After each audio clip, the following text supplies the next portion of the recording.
legends, and the blessed era is over, baby. I know you're confused. You're like, hang on a second, Dougie. I thought Max Holloway just won. He did win. He did win. But the Brest Express, baby, the best is blessed, and to beat the best, you gotta be the best. That era is over now. We are past that. We're in a brand new era. The heel Holloway era. Heel Holloway is underway. There's something there. There's a catchphrase in there somewhere. But what am I talking about? I'm talking about, obviously, Max Holloway just beat Dustin Poirier. RIP Dustin Poirier's career. It was great. Thank you so much. Max Holloway just beat Dustin Poirier, and then he went and did some interviews on the ESPN desk afterwards, which is awesome to see, because usually we don't get the winner to sit down and do so many interviews. They're usually very banged up, and as banged up as Holloway was, he still sat down and did some interviews. But he was contender Holloway. He was poking the bear a little bit. He went after fan favorite Charles Oliveira, which is very unlike Holloway, considering that Holloway's already got a win on the books over Charles Oliveira, even though there wasn't much of a fight that happened. Charles Oliveira took Max Holloway down, and then when they got back up, Charles Oliveira just sort of went, oh, and the fight was over. But, considering that he's got a win over Charles Oliveira, and Max Holloway is usually very complimentary of all the people that he wants to talk about and even wants to try and fight, even when he's going against Alexander Volkanovski or Ilia Topuria before the knockout, Max Holloway is usually very nice. But, he was saying some, he wasn't exactly going off at Charles, but he was like, Charles can get it. If Charles wants it, Charles can get it. We're going to play the clip. And it just pairs nicely with what Max was saying before the fights. Going into the fights, there was the salty Max Holloway narrative. So I think there is something about Max Holloway realizing, I'm not the young gun just sitting at the top of the mountain anymore, yeah? I'm now 33, going on to 34. This is the part of my career where I really need to make an impact. And he's starting to call for fights and chase after them. And I bloody love it, mate. So let's have a listen to what Max Holloway said, and then we'll get into a little bit of the breakdown of the fight. Here we go. Let's have a listen. The ball is in UFC's court. We see what happened. We see what they're going to do. If they want to go that way, we can go that way. I know there's a lot of people calling this gimme belt, and now all of a sudden it's legit now, and they want to fight for the BMF. So the BMF belt is a gimmick belt. I'm sorry to pause it there. We're going to get into what he said about Charles Oliveira, but it is a gimmick belt, dude. It's not a real belt. I don't know why people are fans of the BMF belt. These are just banger fights. Even if Max Holloway does fight Charles Oliveira, it's just a banger of a fight. It's a perfect UFC pay-per-view 5-round co-main event. It's a perfect crowded fight night 5-round main event. It's a banger of a fight. We don't need this fake belt for anything, man. I'm sick of the BMF, but it is a gimmick belt, Max. You know it is, brother. You know it is. The ball is in UFC's court. We see what happened. We see what they're going to do. If they want to go that way, we can go that way. I know there's a lot of... it's JDM's belt anyway, to be honest. Even if it was a real belt, let's say the BMF belt is real, then it belongs to Australia. 3 belts in Australia. If it's real, Australia's got 3 belts. If it's fake, that's fine. But if it's real, we're taking that belt, mate. That's our belt, mate. We'll take that belt too. Australia will take that belt too, mate. Sorry, but let us listen to Max. People are calling this gimme belt, and now all of a sudden it's legit now, and they want to fight for the BMF. So there are some guys, there's also Oliveira. I heard he was yapping, saying that our first fight was injuries. You know what I mean? He had an injury when we fought. Last time I checked, when they did a follow-up and they wanted to find out what his injury was, there's no injury report on it. They said he was fine, so I have no idea what the hell he's talking about. The ball. I have no idea what the hell he's talking about. There was no injury report. Is this true? It was so long ago. I tried to find it. I couldn't find it. It was so long ago. I don't mean the image of the fight. I don't mean what went down in the fight. I mean, the injury report. Is this true? Did nothing really happen? Because I've brought up the fight, and when you look at it, it is weird. It's very strange. There doesn't seem to be any defining thing that hurts Charles Oliveira. Now, this is it. Now, obviously, it's the UFC's footage, so I can't play the entire thing because, heaven forbid, they let creators do fair use. I can't play the entire thing. But essentially, Charles Oliveira throws himself into a takedown, right? And it's not a particularly hard takedown. You can go and watch this. They have a little bit of a grappling transition. Max lands no ground and pound. There's no ground and pound lasted, and Max essentially just turns Charles Oliveira over and gets up. And as Charles Oliveira slowly staggers up, he does just grab his neck and wave off the fight. He doesn't seem to scream. He doesn't seem to be in any sort of real pain. The fight just is over and Charles Oliveira like lies there, and apparently it was a collapsed esophagus or an esophagus injury. But that is the entire sequence if you haven't seen it before. There is no shot from Max Holloway that lands hard that takes him down. Charles initiates the grappling. Charles just ends up on bottom and then waves it off. So when Max Holloway says that the doctors were quite baffled about what really hurt Charles Oliveira, bro, I'm not surprised that they're baffled. What hurt Charles Oliveira? So Max is right to be like, dude, Charles is yapping about this injury. I don't get it at all. It makes sense for Max Holloway to be like, Charles Oliveira, what the hell are you yapping about, mate? But as for the fight getting made, I love it. I love it. Two legends, two kings, two of our sons now that we have the... I'm kidding about the Wii stuff.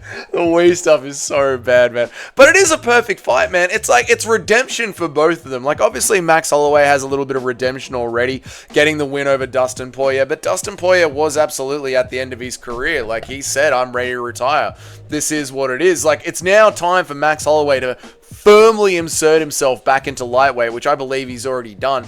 But, I feel like with the way that Ilia Topuria TKO'd Max so clearly, 3 wins at lightweight does mean you deserve to get yet another shot at Ilia Topuria. And it sucks for Max because I feel like if it was anybody else, they would get another shot at Ilia Topuria. It's just that we know how Max goes in rematches. Statistically, yeah, he finally got this one done over Dustin.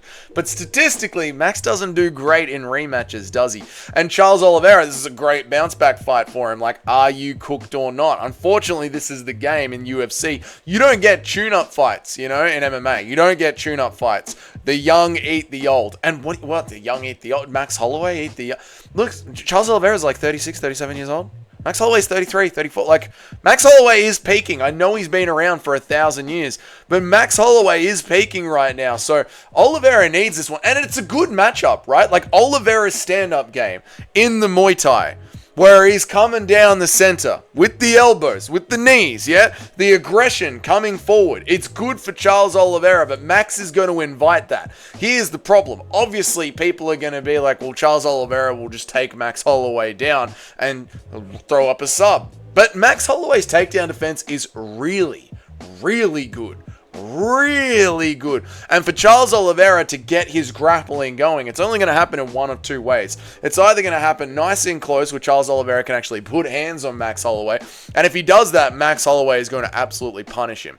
Because there is something that has happened to Max Holloway that became evidently clear in the Dustin Poirier fight, that if you are coming close to Max Holloway within his range, he is going to hurt you badly. And I don't know if this is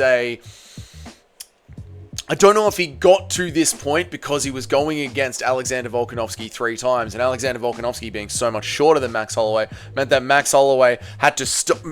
Alexander Volkanovski had to break the range, break the void, and get on the inside. So Max spent all those camps focusing on keeping Volk at his range. Then he moves from Volk over to Gaethje, who is a little bit smaller as well, and then he moves from Gaethje over to Ilia Topuria. So Max is always shooting down on guys that want to get in on him, yeah? And Max was even having success in the Ilia Topuria fight. Like, Max Holloway won the first round on one of the judges' scorecards. Yeah, if you look at the stats of that fight, Max Holloway outstruck him in the first fight. Like, even fighters as good as Ilia Topuria, when you are breaking the void against Max Holloway and getting close to him, he is fucking hurting you, man. And Dustin Poirier found that out. When Dustin Poirier got close enough to get his own combinations going, that's when Dustin was having some success. But most of the time, at the start of every single round, it was Dustin Poirier trying to close the void, and Max Holloway just absolutely punishing him. So, for Charles Oliveira to get in close enough, because Muay Thai is such a more, closed stance sort of a guard, he's going to have to get in close where Max Holloway is going to be able to punish him, to get his hands on him, and to take him down, even get that jiu-jitsu going. The only other way that it's going to get going is if and it's going to happen over 25 minutes, when Max Holloway knocks Charles Oliveira down, and Charles Oliveira allows himself to get knocked down, and we've seen so many times. But is Max Holloway going to follow Charles Oliveira to the ground? After how cerebral and switched on we have seen Max Holloway in fights, the guy sees everything that is happening. He is so aware of the rounds and the minutes and what is going on. Do you really think Max Holloway is going to follow Charles Oliveira to the ground? Especially this 2025 Max Holloway, when the first time they fought, Max Holloway already knew not to follow Charles Oliveira to the ground. He was the one that stood back up, that invited Charles Oliveira back up onto the feet. Max was like, nah, dude, I'm not playing that game. Max already knows this from back in the day. Why in 2025 would Max be like, oh no, I'll follow Charles Oliveira down? He's not going to do that, man. He's not going to do that. Now, there's an extra little wrinkle to this as well that makes this call out awesome. This was posted by ESPN. Max Holloway and Charles Oliveira are the only two active... How do you say this? Max Holloway and Charles Oliveira are coming in second place, neck and neck, tie for tie, to catch Jim Miller's all-time wins record in the UFC of 27 wins. They are both in second place. They're the only active fighters in second place. They're the ones. They are the ones. Like, unless Joshua Van and Chihuahuas get a hurry-up going, it looks like these two are going to be the ones that are going to be able to beat Jim Miller's 27. And with where Charles Oliveira is in his career and how long I think he's sticking around for, even if Charles Oliveira gets the win over Max Holloway, with Max Holloway being 33 going on 34, I think Max Holloway is going to be the one to break Jim Miller's record. Let's see if Joshua Van has anything to say about that in the future. But this is such a great little passing of the torch of second place. Like, if you were to picture the horse race of guys chasing Jim Miller, it's Max Holloway and Charles Oliveira that are neck and neck, which is just... The circumstances of this are bizarre, aren't they? Like, it's not John Jones is a little bit behind Jim Miller. It's not like, I don't know, Neil Magny, like some old head in another division is a little bit behind him. No, these two happen to be catching each other in the lightweight rankings when they were in different... now they're catching each other in the lightweight rankings. Now they're 50-50. Now they're at these crossroads of their career, and they're both coming in second place to catch Jim Miller. It's pretty awesome, man, where we're at. Like, there are so many reasons why this fight needs to get made next, including the fact that low-key Charles Oliveira's already said yes, man. This post was back on July 10th, yeah? 10 days ago, before this fight even went down. Oliveira wants to return later this year in November or December. Names Max Holloway as someone he would be interested in fighting. Max will fight in July. I fought in June. I think November would be time. Great fight. He said he would fight too, so why not? Like, Charles Oliveira has technically already said yes to the fight. Charles Oliveira sort of started the train that got heel Holloway going. So Max is down, Charles is down. The fight's awesome. The fight's competitive. Can Charles close the void? They have got unfinished business. This is the fight to make. I'm all about it. Recency bias? I don't even know if it is recency bias. I think when it comes to cage IQ and where they are right now in their career, for Charles Oliveira to win this, he's got to take Max down. To get close to Max Holloway, he's going to punish you. He's not going to follow you down to the ground like everybody else. I'd be saying Max Holloway is going to be winning this fight. And it's a sick fight. And I don't see any reason why it shouldn't happen. It's awesome. And then we'll see where Islam Makhachev is, where Ilya Topuria is, where Arman Tsarukyan is. As Dana White says, we'll just have to see how this thing plays out. But for the time being, November, December, that is the fight to make. If this is your first time here, g'day, welcome. My name is Dougie. I make an MMA video every single day of the week, and I try and go live at least 3 times. I go live all the time. You want to know when I go live, you want to know when a new video drops, you hit the subscription button down there, as well as the notification bell to know when all of that happens. Let me know down there in the comments, when do you think this fight is going to get made? How do you like new salty heel Holloway? Who do you think wins out of Charles Oliveira and Max? Let me know about all of that down there in the comments. And if you're one of the riders of the channel, you're always on the live streams, you're like Mickey Ward, you're always commenting on the videos, you're always giving the videos a like, you're paying for your memberships, all that good stuff. Your names are up in the next slide. I appreciate all of you so much, and until then, I'll see you all in the next video. You guys have a good one. Goodbye.